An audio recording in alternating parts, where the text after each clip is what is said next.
What's up, guys? Midway through the first hand already. Back to episode number 11 of In the Zone. I clicked the wrong button. So we flop a straight flush and a straight and a flush draw. How about that? So I think we'll be betting here on a 3-bet pot. Had to hurry up and start this video with the ace-king there. Good start so far. Coming off a huge loss, a buy-in and a half, but we'll make up for it here. I hope. Already a good start. Pocket eights in the small blind. We'll be stealing this.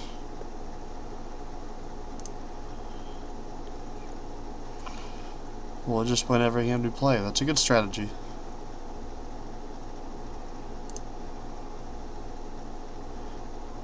We will be continuing on this ace-10. Just needed to figure out which way we want to continue.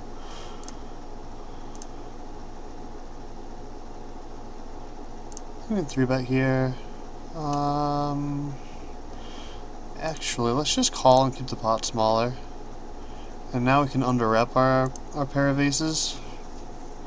All the hands in his range, like 10s are better. You could have better aces than us, so we'll just flat it and see a turn. Pretty good turn for us. We'll just check and let him bet again. Over here we get 3-bet with pocket jacks.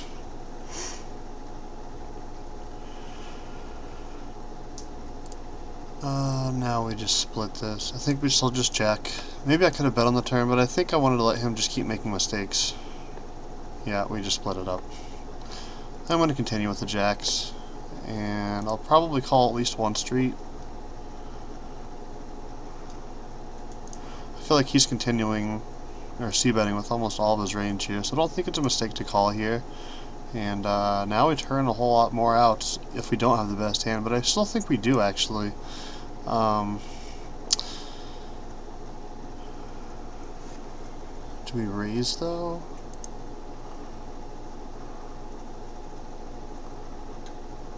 Well, if we have the best hand, I think we just call and let him make mistakes, and if we don't have the best hand, we were drawing to the best hand, so I think we just call.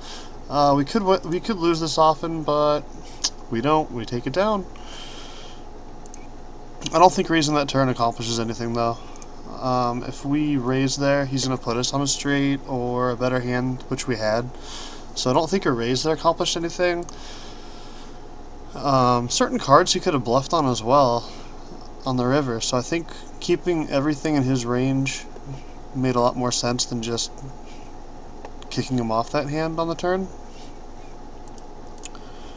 We're raising this king 2. I don't think he has many aces in his range if he's going to limp into us, so we're just going to bet for him. I think we take this down pretty often. Him calling is a little scary, so I think we'll just slow down.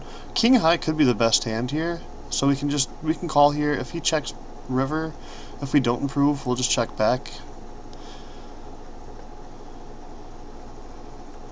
I think. I'm going to steal with ace-10 on this table. I think we just check. I don't think we're going to get folds from better hands or called by worse. I think we just see if we can win by, wow, with king high. 3 deuce, alright. Good call, sir. We're going to represent this ace. It's hard for him to have one. Him raising tells me right now he's got it. Easy game.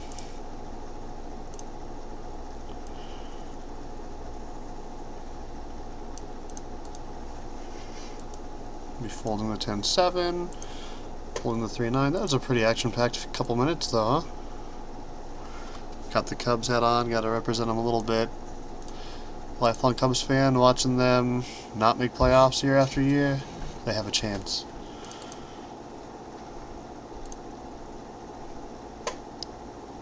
No action with the aces. Sad beans.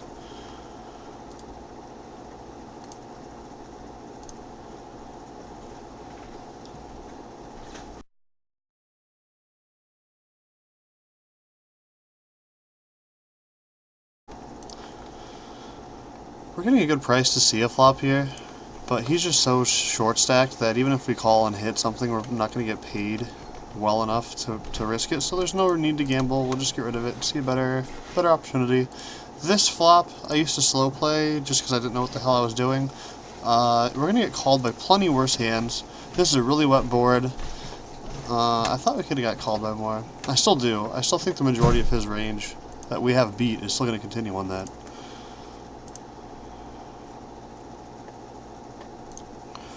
Mid 3-bet in the small blind. No reason to do anything but just call.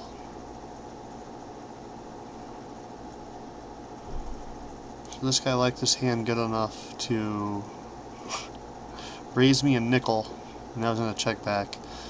I'm going to bet here.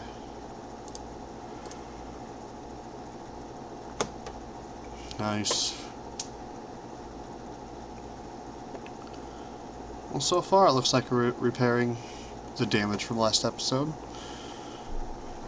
98% to win the river 2-outer, or 1-outer I think it was.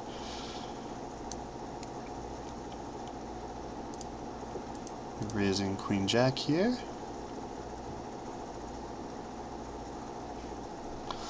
I'll take raise and take it. Raise it and take it. I can never say that right. So apparently just bet and everyone folds. That's the secret. I haven't gotten called on hardly anything tonight.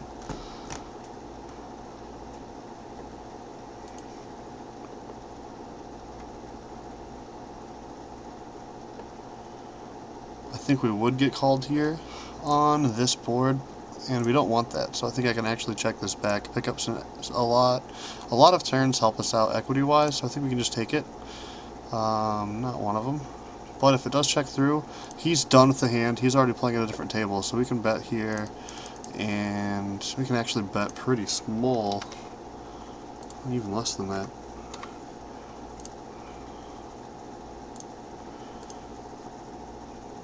Wow, he actually is still here. He checked so fast, I thought he was gone.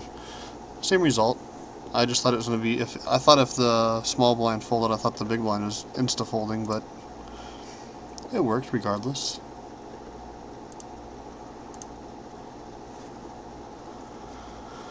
So now we have an ace high, 3 spades, and we have a middle pair. I think I just check. Best thing, if anybody bets, I want it to be this player, so we can see what 3 wants to do before we have to make a decision. This is the most awkward thing if he does bet. Because it would have been check, bet. Now we have this guy behind us when it's our decision. So I really don't want to turn my pair into a bluff. I think we still have the best hand the majority of the time. We split it. How about that? He might have folded, but I don't want to turn a made hand into a bluff when I don't think anyone's that strong in the first place. If I bet there, the only thing that's going to be calling is a straight or a flush. Or if I check, it gives them opportunities to bet with way worse hands than ours. I'm going to make an actual tight fold for once. The under the gun raise here, his range is just way too strong for king-queen. I mean, if I flat, we have all these deep stackers behind us that could 3-bet, that could make life not happy for us. I'm just going to make a tight fold. Move on, you know?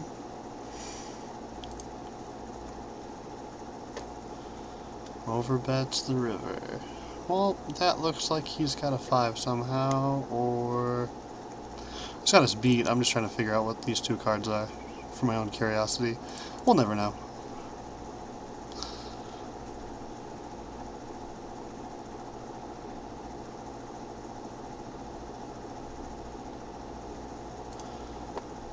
Taking the sweet time over here. I will be flatting if he raises it just a regular 3x, just to see a flop. Especially now that I'm getting such a good price. 3-1. Thank you, sir.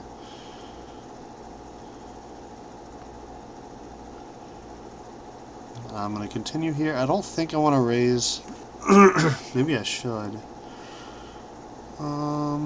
If he has 1 club and we raise and it comes no club, no club, no club, no club, I think I do want to raise. I want to charge him if he only does have one club in his hand. The bad thing about this is he can 3-bet us now and make us fold. So maybe, nope. I like that. I'd rather him fold a hand with equity like that. Like if he had the queen of clubs, if we just call, we're letting him see the turn and probably the river as well. If we raise there, we can get him to fold, deny all the equity, take down the pot just right then and there.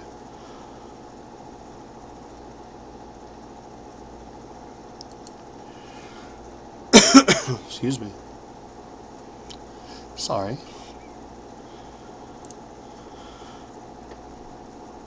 So I'm thinking I'm going to call here.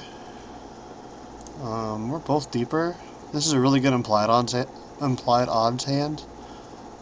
Do I want to 3-bet it though? No, with the shorty here, I'm just going to flat it.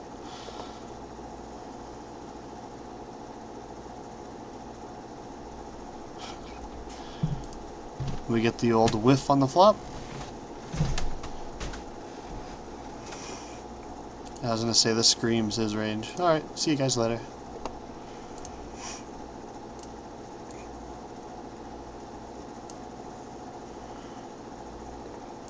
Aces on the button. This could be fun. Let's fold the 9-4. Let's hope he raises. Come on, guy. Put the money right in here. 30 cents. Just go. Oh, he's shy. No, sir.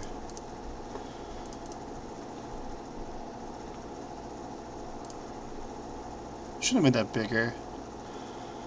I'm gonna make my c-bet bigger than usual. Excuse me.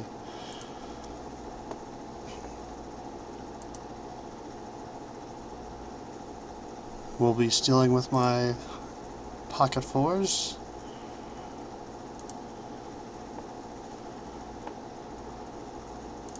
This really hits his call range. I'm really suspicious though that he donked into us. Like, why wouldn't you want to check and let me bluff into here? Oh man.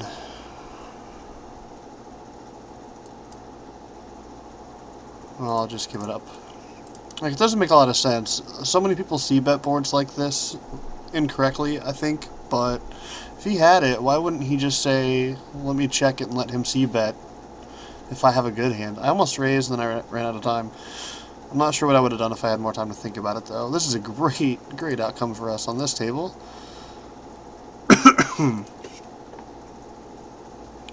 That turn sucks, but let's see what he wants to do here.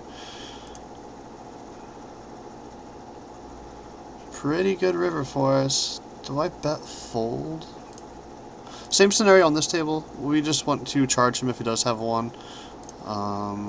I'm just not sure. I think I'm going to bet fold this, actually. If he raises... that's gross. I'm going to bet, and then if he jams, I'll just throw it away. Sad face. Calling. Alright. Good news.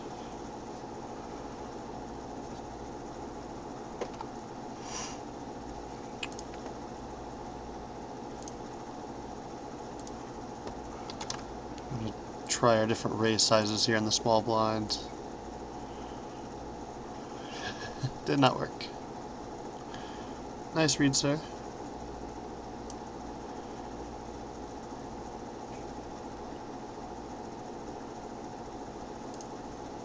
Gonna be stealing with the Queen 9 unless it gets raised from here. Right when I said that, he knew it. I'm just gonna fold. He's too short stacked to have much fun with anyway. This I'm probably going to flat just to see your flop. Interesting flop.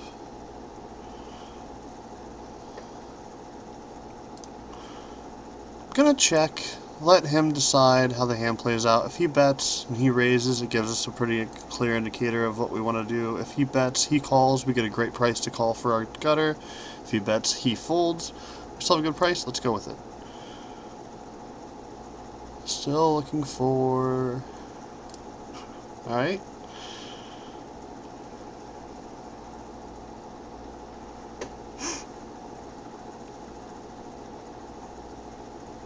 70. I think at this point, I don't think I'm getting the right odds to call. No. I think we just toss it and say thank you. Thank you for the opportunity, sir.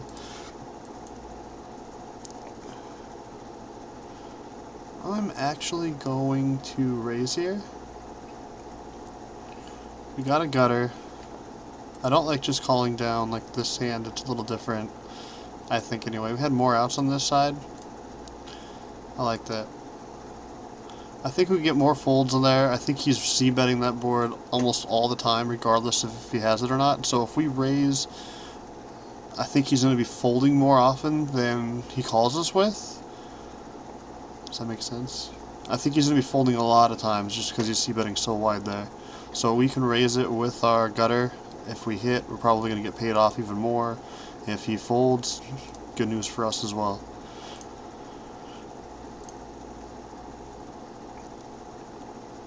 Pretty good flop. I wanted to 3-bet bluff here, 3-bet light there, just we're suited king. Takes a lot of the combos away from the hands he can have that are great. And now we flop pretty much everything we're looking for if it's not going to be a paired. So we can c-bet here, take that down as well, and we are close to the end of our session. Should be time to click the old sit out button.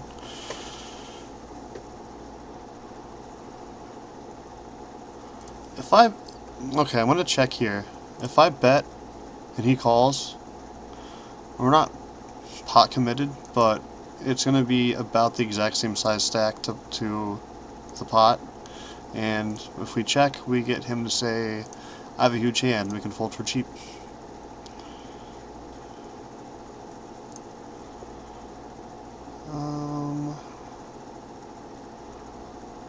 This is a little loose, but it's been so tight. Seems like this whole episode, whenever we raise, getting a lot of folds, so I think it's loose for sure, but I think we can take down the pot often enough pre-flop, just the way it's been playing tonight so far. But we also have, we flop a lot of equity even with a hand like this. When we get 3-bet from a short stack and then jammed on, well, let's watch. Let's make this be our last hand, because we're just going to watch how this plays out. Just jams 150 big blinds in the middle. Wow. Alright. So, we are in for 10.